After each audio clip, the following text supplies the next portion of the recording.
मैं इलेक्शन लड़ता हूं तो जीतने के लिए लड़ता हूं। भाड़ में जाए कोई हारता है या जीतता है, मुझे अपनी पार्टी को कामयाब करना है। कब तक हम गुलामी करेंगे इन पार्टियों की? क्या आप कांग्रेस के गुलाम हैं? क्या आप मोदी से डरते हैं? तो फिर अगर भारत से मोहब्बत है आपको, भारत से मोहब्बत है आपको, तो फिर जब मोहब्बत है तो उठो नौजवानों, मुत्तहिदा तौर पर मजलिस को कामयाब करो अपने कैकॉट से। अरे भाजपा वालों, सुनो मेरी बात को, अगर तुम में इतनी हिम्मत है तो चलो उस लद्दाख की सरजमीन पर जहां पर चीन की फौज भारत की जमीन पर कब्जा करके बैठी है। आप देखते हैं कि दिल्ली में अभी थोड़ी देर पहले एक ऑल्ट न्यूज के जुबैर को दिल्ली की पुलिस गिरफ्तार कर लेती है। झूठा केस लगाकर जुबैर को गिरफ्तार करती है। हम प्रधानमंत्री से डिमांड करते हैं कि जुबैर कहां है, बताओ। हमको ये इत्तलात मिल रही है कि जुबैर को किसी गाड़ी में बिठाकर लेकर जाया जा रहा है। अगर जुबैर की जान को कुछ होगा तो इसकी जिम्मेदारी भाजपा और नरेंद्र मोदी की सरकार पर आयद होगी। कहां लेकर जा रहे हैं जुबैर को? क्या जुर्म है जुबैर का? जुबैर तो अगर मजलिस के नेता भी अगर गलत बोलते हैं तो जुबैर उसको भी तनकीद करता है। आप जुबैर को गाड़ी में बिठाकर गिरफ्तार कर लिए हैं। मैं अल्लाह से दुआ करता हूं कि परवरदिगार, जो जेल में मासूम लोग हैं चाहे किसी मजहब के हों, अल्लाह उनको इन जालिमों के जुल्म से निजात दिला दे। मेरे अजीज दोस्तों और बुजुर्गों, अपने हौसलों को बुलंद रखो नौजवानों, हिम्मत से काम करो, संविधान को इस्तेमाल करो, अमन से अपने काम को करो, जोश यकीनन बरकरार रखो, मगर होश के साथ अपने जोश को इस्तेमाल करो। कभी भी याद रखो मेरी इस बात को, अगर आपको कामयाब होना है तो वायलेंस से, तशद्दुद से आप कामयाब नहीं हो सकते। अगर आपको अपने मसाइल को हल करना है तो वोट की ताकत को इस्तेमाल करो। तुम वोट डालो मजलिस को, मैं तुमसे वादा कर रहा हूं ये तशद्दुद खत्म होगा। तुम मजलिस को वोट डालो, मैं तुमसे वादा कर रहा हूं जुल्म खत्म होगा।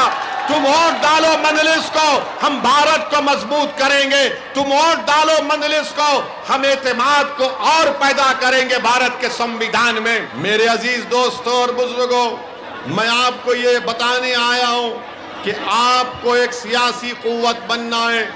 आपको डरने और घबराने की जरूरत नहीं है। आपने बरसों से कांग्रेस पार्टी को वोट दिया।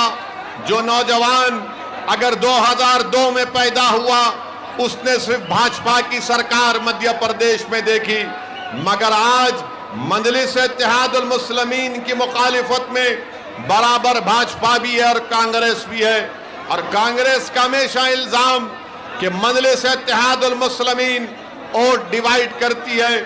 मैं कांग्रेस के जिम्मेदारों से पूछना चाहता हूं, मैं मोहतरम कमलनाथ से पूछना चाहता हूं, मैं वो दिग्गज राजा से पूछना चाहता हूं कि बताओ, यहां पर पिछले विधानसभा के चुनाव में मध्य प्रदेश की जनता ने कांग्रेस को सत्ता दी, तो कांग्रेस के 20 से ज्यादा विधायक क्यों कांग्रेस को छोड़कर भाजपा में चले गए?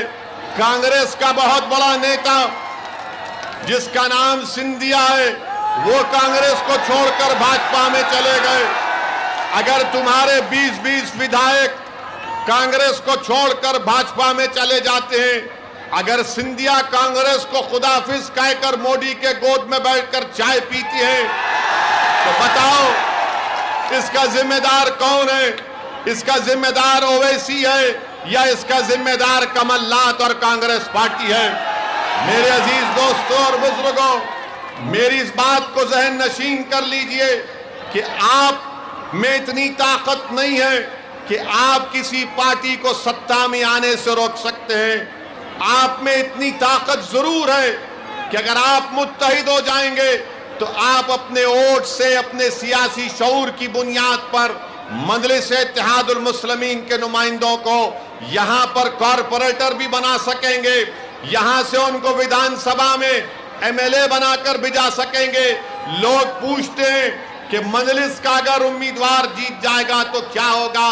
मैं उनसे कहता हूं कि तुमने 25 साल से क्या उखाड़ लिया जो आज मजलिस से पूछ रहे हो। तुमने क्या कौन सा काम किया बताओ हमको। सिर्फ वोट हासिल करते हैं और वोट हासिल करने के बाद यही कमलनाथ का एक वीडियो आया था असेंबली या पार्लियामेंट के इलेक्शन में।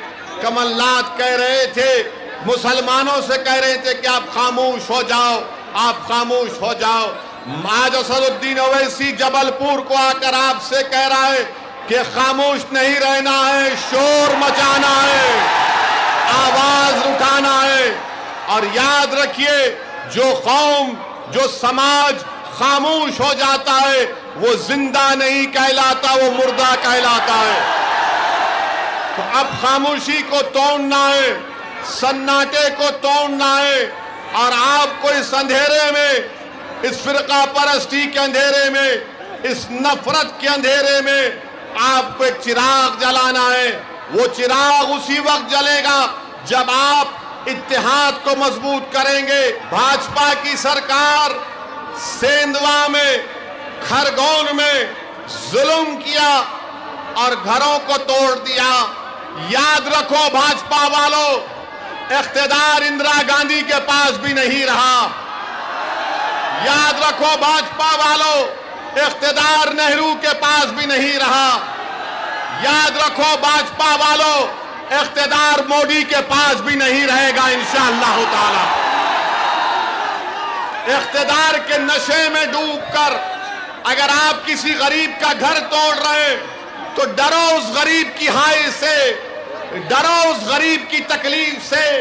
चाहे गरीब को हिंदू हो या मुसलमान हो, अगर सत्ता में बैठने वाले लोग सत्ता में डूबकर, अहंकार में डूबकर किसी गरीब का घर तोड़ते हैं तो वह गरीब जब रोता है तो अल्लाह की रहमत जोश में आती है। और इंशाअल्लाह ताला आप देखेंगे कि जिन्होंने जुल्म किया है अल्लाह सुब्हानहू ताला इंसाफ करेगा।